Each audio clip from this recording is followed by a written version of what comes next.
திரவம், வாயு என சடப்பொருட்கள் 3 நிலைகளில் காணப்படுவதை நீங்கள் அறிவீர்கள். பதார்த்தங்கள் அநேகமாக திண்மம், திரவம், வாயு என 3 நிலைகளிலும் காணப்படலாம். உதாரணமாக 0 பாகை செல்சியஸிலும் குறைந்த வெப்பநிலையில் உள்ள நீர் திண்ம பனிக்கட்டியாகவும், அறை வெப்பநிலையில் திரவமாகவும், 100 பாகை செல்சியஸை விட கூடிய வெப்பநிலையில் வாயுவாகவும் காணப்படும். அவ்வாறே 100 பாகை செல்சியஸிலும் கூடிய வெப்பநிலையில் வாயு நிலையில் உள்ள நீரை குளிர விடுவதன் மூலம் திரவ நீராகவும், அத்திரவ நீரை மேலும் குளிர விடுவதன் மூலம் பனிக்கட்டியாகவும் மாற்றலாம். இவ்வாறு யாதாயினும் ஒரு பதார்த்தத்தின் வெப்பநிலையை உயர்த்துவதன் மூலம் அல்லது குறைப்பதன் மூலம் அல்லது வெப்பத்தை வழங்குவதன் மூலம் அல்லது வெப்பத்தை அகற்றுவதன் மூலம் அச்சடப்பொருளின் நிலையை மாற்றுதல் நிலை மாற்றம் எனப்படும். பதார்த்தங்களின் பிரதான நிலை மாற்றங்களை கருதும் போது திண்மம் ஒன்று திரவமாக மாறும் செயற்பாட்டை உருகுதல் எனவும், திரவம் ஒன்று திண்மமாக மாறும் செயற்பாட்டை உறைதல் எனவும் கூறுவோம். வாயு ஒன்று திரவமாக மாறும் செயற்பாடு ஒடுங்குதல் எனவும் அழைக்கப்படும். வாயு ஒன்று திண்மமாக மாறுதல் பதங்கமாதல் எனவும் அழைக்கப்படும். தரப்பட்ட பதார்த்தங்களின் நிலைமாற்றம் குறிப்பிட்ட வெப்பநிலையிலேயே இடம்பெறும்.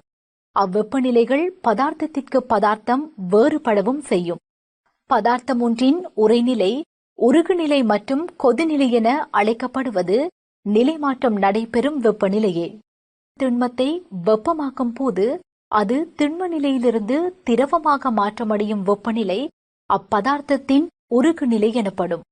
யாதாயினும் ஒரு பதார்த்தத்தின் உருகுநிலை வெளி அமுக்கத்தில் தங்கியிருப்பதுடன் அமுக்கம் மாறும்போது பதார்த்தத்தின் உருகுநிலையும் மாற்றமடையும்.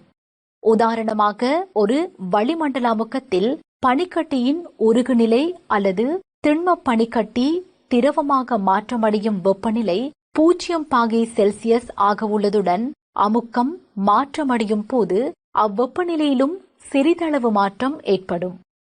உங்களது மேலதிக அறிவிற்காக சில திரவியங்களின் உருகுநிலை இங்கு தரப்பட்டுள்ளது.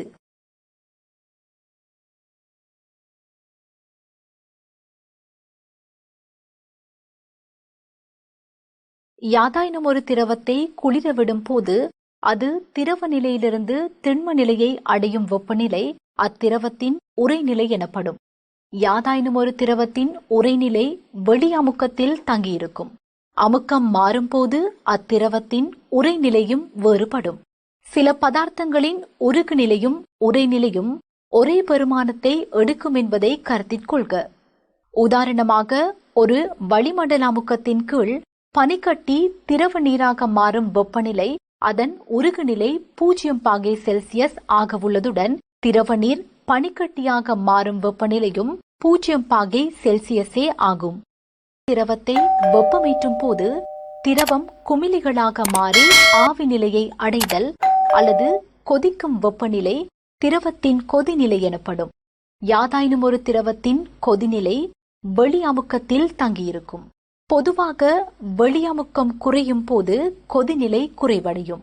உதாரணமாக ஒரு வளிமண்டல அமுக்கத்தில் நீர் 100 பாகை செல்சியஸ் வெப்பநிலையில் கொதிக்கும். எனினும் வளிமண்டல அமுக்கம் ஒன்றை விட குறையும் போது நீர் 100 பாகை செல்சியஸ் வெப்பநிலையிலும் குறைந்த வெப்பநிலையில் கொதிக்கும். உங்களின் மேலதிக அறிவிற்காக சில திரவங்களின் கொதிநிலைகள் தரப்பட்டுள்ளன.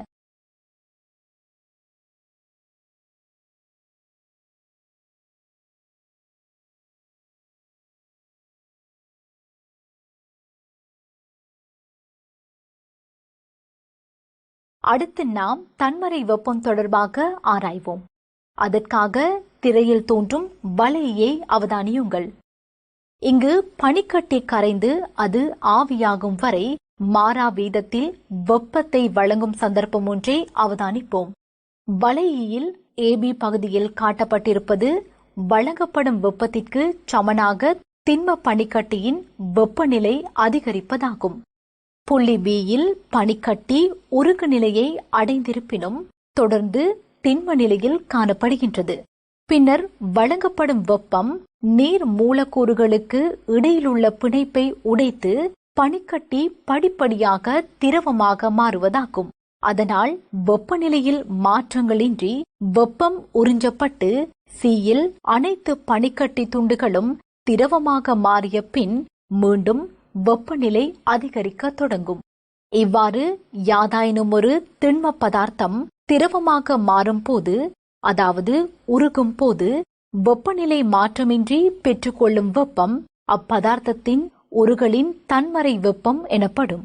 பனிக்கட்டி முற்றாக திரவமாக மாறிய பின் தொகுதியின் வெப்பநிலை மீண்டும் அதிகரிக்க தொடங்கும். படத்தில் CD பகுதியில் இவ்வெப்பநிலை அதிகரிப்பு காட்டப்பட்டுள்ளது.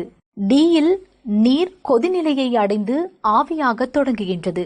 ஆவியாவதற்கு திரவ நிலையில் நீர் மூலக்கூறுகளுக்கு இடையில் காணப்படும் கவர்ச்சி விசை மேலும் குறைவடைய வேண்டும்.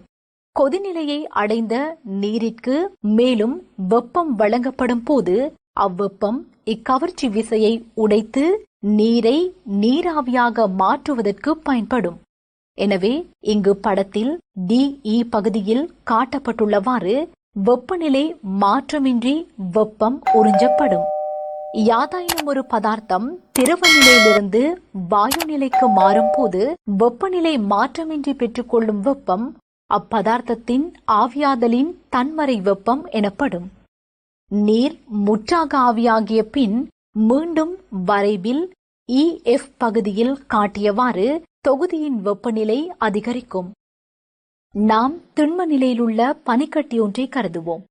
இப்பனிக்கட்டியை முகவையிலிட்டு வெப்பமாக்குவதாக கருதுங்கள். இதன்போது பனிக்கட்டியின் வெப்பநிலை படிப்படியாக அதிகரிப்பதுடன் வெப்பநிலை 0 பாகை செல்சியஸை எட்டும் போது இப்பெருமானம் சிறிது நேரத்திற்கு மாறிலியாக காணப்பட்டு பனிக்கட்டி உருகுவதற்கு, அதாவது திரவ நிலையை அடைவதற்கு தொடங்கும். இங்கு 0 பாகை செல்சியஸில் பனிக்கட்டி 0 பாகை செல்சியஸில் உள்ள நீராக மாற்றுவதற்கு வழங்க வேண்டிய வெப்பம் உருகலின் தன்மறை வெப்பம் எனப்படும். அவ்வாறே உருகு நிலையில் காணப்படும் யாதாயினும் ஒரு திண்மம் ஒன்றின் அலகு திணிவின் வெப்பநிலை மாறாது முற்றாக திரவமாக மாற்றுவதற்கு தேவையான வெப்பம் அப்பதார்த்தத்தின் உருகலின் தன்மறை வெப்பம் ஆகும்.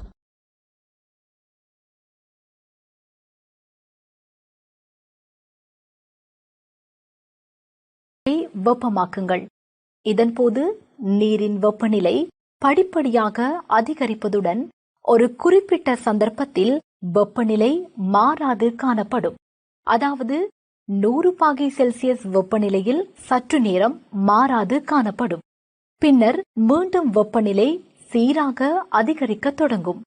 இதன்போது குறிப்பிட்ட கால இடைவெளியில் வெப்பநிலை மாற்றம் நடைபெறாததற்கான காரணம் 100 பாகை செல்சியஸ் வெப்பநிலையில் காணப்படும் நீர் மூலக்கூறுகளின் பிணைப்பு விசை உடைந்து 100 பாகை செல்சியஸ் வெப்பநிலையில் உள்ள நீராவியாக மாறியதனால் ஆகும். இதற்கமைய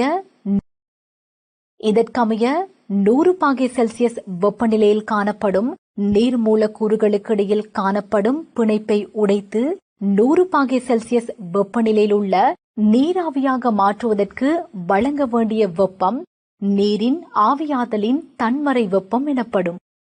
அவ்வாறே கொதிநிலையில் காணப்படும் திரவம் ஒன்றின் அலகு திணிவின் வெப்பநிலை மாறாது முற்றாக ஆவியாக மாறுவதற்கு வழங்க வேண்டிய வெப்பம் அப்பதார்த்தத்தின் ஆவியாதலின் தன்மறை வெப்பம் எனப்படும்.